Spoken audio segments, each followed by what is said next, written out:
You can use conditional formatting to change the formatting of certain cells based on specified conditions. For example, if we wanted to inspect a column of data, we could easily see which one is the highest or which are the outliers by formatting them conditionally.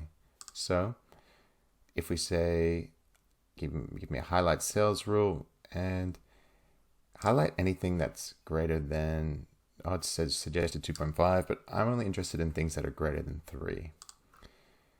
Great. So now, because it matches that condition, it's given a unique formatting, and I could go inspect why walking got so many votes. Now, this is a simplified example, but there are other uses.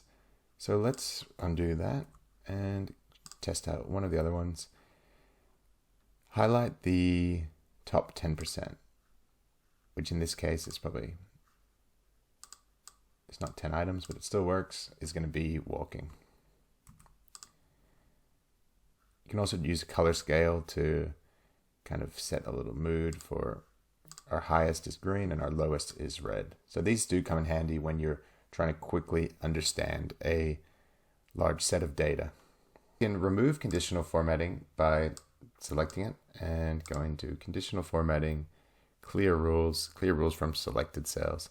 Or you could have just cleared all your rules, but that wouldn't have helped if you'd had other rules that you wanted to keep somewhere.